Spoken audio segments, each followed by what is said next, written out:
Would it seem strange, perhaps even wrong, to say that one of the most serious obligations we have as Christians is to remember? To remember. One of humanity's greatest weaknesses is the tendency to have very short, selective memories. The wealthy and influential person from poor and humble beginnings often tries to erase his or her past.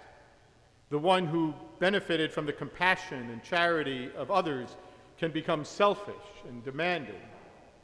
And the children and grandchildren of immigrants often become the most strident advocates of rigid and harsh policies towards immigrants dwelling in our country. Throughout the Hebrew scriptures, God warns the Israelites to remember that they were once slaves in Egypt. God chastised the people for their failure to remember. Remember what it felt like to be helpless, oppressed, despised, abused. Remember that God had led them out of Egypt. Remember, and don't do the same things to others.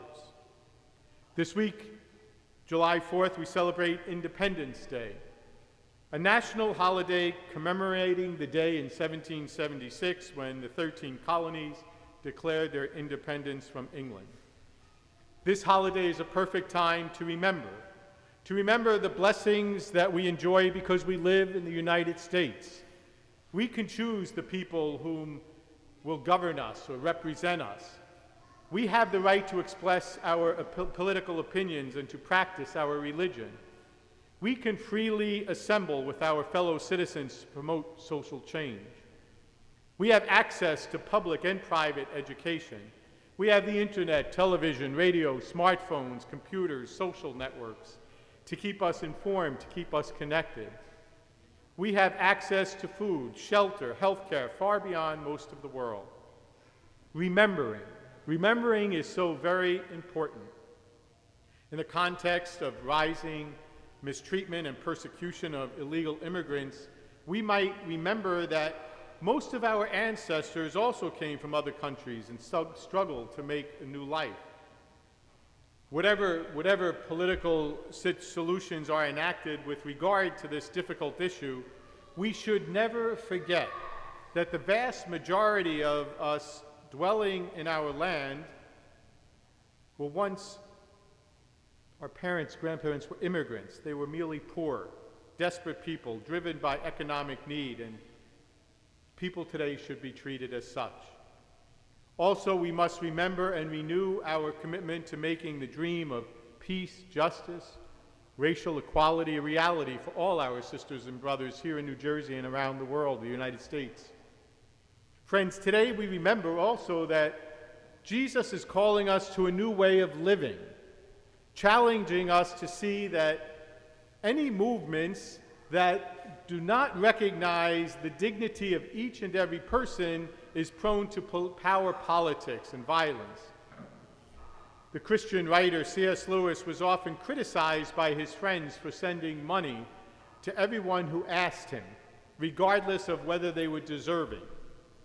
He's reported to have told his friends that he would rather help people who needed no help than take the chance of turning down someone who was truly needy. We Christians, followers of Christ, must stand ready to offer that cup of cold water, as he mentions in today's gospel, even when we cannot know if the person we are extending the cup is really in need. Living one's faith authentically means expressing love and kindness in every aspect of human activity, business, work, family, relationships, politics, government. This is the positive expression of the Golden Rule, treating others with dignity, kindness, respect, and being concerned with their happiness, their well-being. You see, without love and kindness and hospitality, orthodoxy and rituals have little meaning. And in its absence, a just and peaceful world will elude us. Hospitality is among the most ancient human traditions. On the most basic level, it's about providing the essentials of life for another person, especially another person who's on a journey, as we hear in that first reading today. Food, water, and a roof over their head. Those are the essentials. But it's about more than that. The offering of hospitality brings two people, guest and host, closer. They make a connection. Many of us contribute to charitable causes, especially those that aid the needy. As we sign the check or click enter to send a contribution electronically, we feel we've done our part to ease some of the world's woes. But that's not the same as what Jesus recommends in the gospel today, in Matthew's gospel. Whoever gives even a cup of cold water to one of these little ones in the name of a disciple, truly I tell you, none of these will lose their reward. So Jesus, what he's doing is he's advocating a true hands-on mission experience. Don't just send money, keeping the needy at arm's length, he's saying. Get right in there and help God's suffering children with your own two hands. Whoever gives even a cup of cold water to one of these little ones. Just a cup of water, how ordinary. But a cup of cold water handed over personally to someone who's really thirsty, that's extraordinary. In Europe, churches have often been built right in the heart of cities and towns. As a result, when one comes out of church, one finds oneself not in a serene courtyard or in a quiet neighborhood street, but rather in the thick and swirl of everyday life, where people are buying and selling, conversing with one another, meeting one another. This is the very thing that Jesus implies for us, that there's a connection, a sequence between praying and living. Our sentiments and love for Christ must find quick and natural expression in our everyday life and work. The two great commandments, love God, love others. Love is the essence of all healthy religion. It's very simple and easy to remember, but people so often run from its demands. Someone has likened people who remain insensitive to the needs of others, unloving people, to two shipwrecked men sitting together at one end of a lifeboat, doing nothing.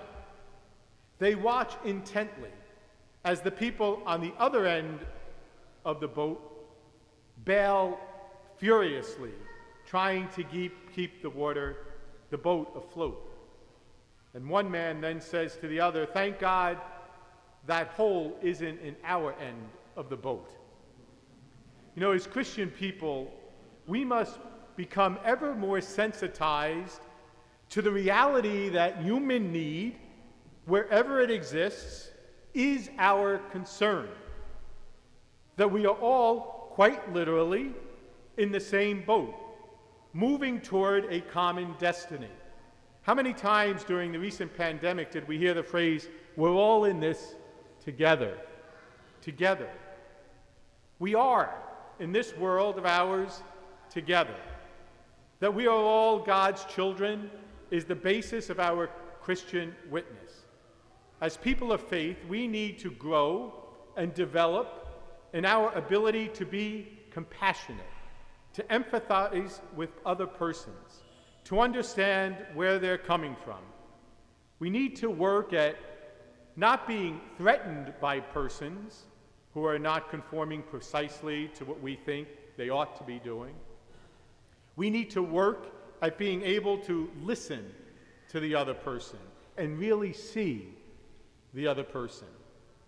If we are ready to reclaim the true meaning of Catholic, which is universal, we must concentrate on including, as Jesus clearly did, instead of excluding, which he never did. The only thing Jesus excluded was exclusion itself, right? The only thing Jesus excluded was exclusion itself. Let me conclude with this true story. Once in his aging years, Don Bosco had traveled to Paris. Arriving at the city, he went directly to seek lodging for the duration of his stay. The person in charge of the house where Don Bosco was to stay was not at all impressed with him. All he saw was a travel-worn, scruffy, nondescript cleric. And so he showed the traveler to a tiny, dismal room far upstairs on the 6th floor under the eaves. Years later, Don Bosco was canonized a saint. This man was heard to remark, "If I had known he was a saint, I would have treated him differently." Well, this man made the same mistake that many of us make. We allow ourselves to be blinded by appearances. Friends, we are never to consider how a person looks or how a person speaks or how a person dresses. We must remember to look beyond all of that and to see the Christ likeness that is in everyone we meet.